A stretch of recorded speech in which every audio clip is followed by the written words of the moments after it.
Your husband, Greg, your husband, Kai, not only sent me nude photos, not only flirted with me while I was underage, sent me gifts, everything.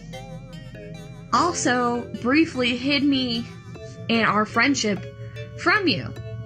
So, how about you investigate the supposed innocence of your husband? Not like you're any fucking better, but still.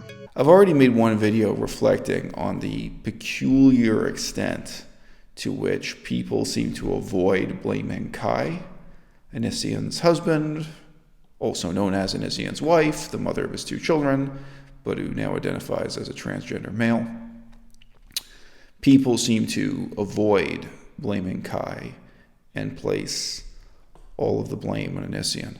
And I think that is because of the perception that while Onision is being dishonest and manipulative intentionally, they presume that Kai is being dishonest and manipulative unintentionally, that one of them is lying out of strength and the other one is merely lying out of weakness, you know?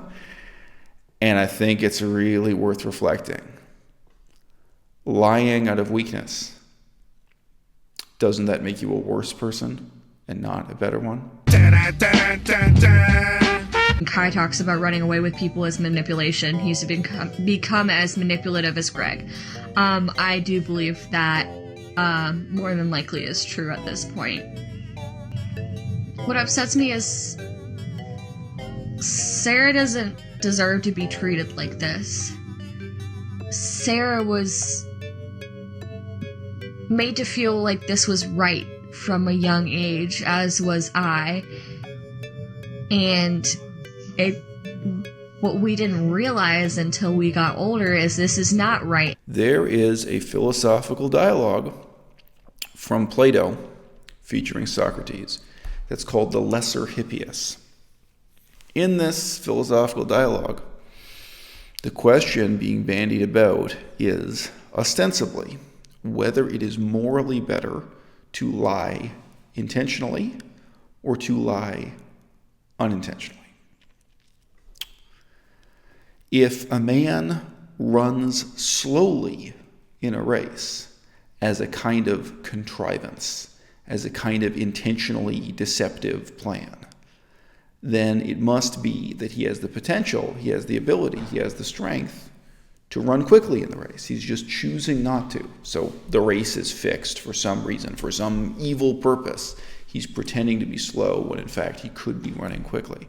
Such a man would be superior to someone who's running slowly because they have no other choice. The other examples used are a little bit more provocative, like someone who intentionally does the reckoning wrong in a math problem.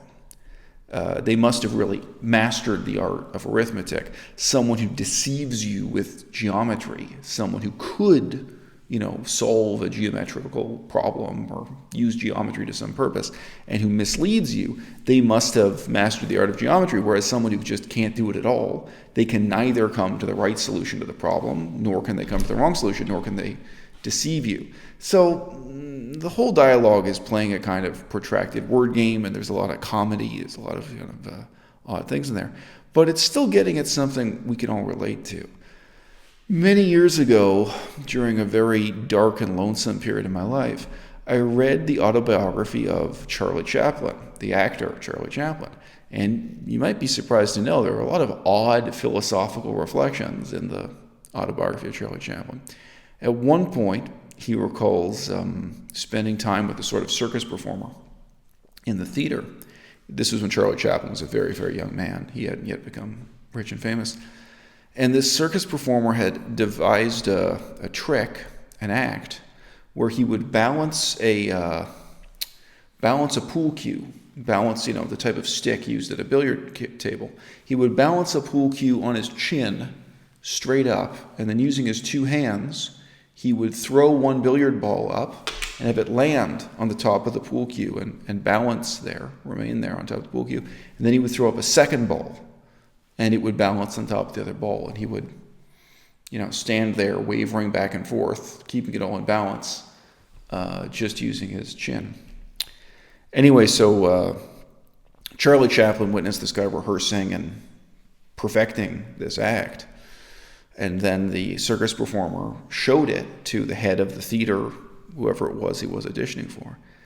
And the head of the theater said, "It'll be more impressive for the audience if you can miss a few times, if you can seem to be struggling to do it, as opposed to doing it effortlessly. You throw it up once and you miss, and the whole audience goes, oh, oh. You lead the audience through a sort of buildup of tension, and then finally you get both of the billiard balls balanced on top, and the whole crowd applauds." He wanted some more theatricality of this kind in the performance. And the circus performer said back, "I know the trick well enough to perform it on stage, but I have not yet mastered it enough to miss." And Charlie Chaplin just said that was a story, there was a moral to that story that really stayed with him for the rest of his life. That sometimes it's harder to deceive than to be truthful, or it shows a kind of mastery to be able to feign that you can't do something when you can. Lying out of weakness, doesn't that make you a worse person and not a better one? Being manipulative out of weakness, doesn't that make you a worse person, not a better one? Seducing these people, and now this allegation from Regina, this is really alleging that you're seducing a minor. All these various things.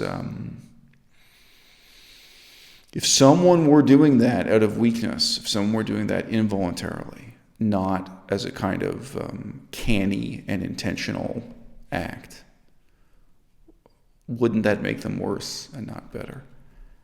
And my own thought on this, which is not found in that dialogue of Plato, it's not spoken by Socrates at all.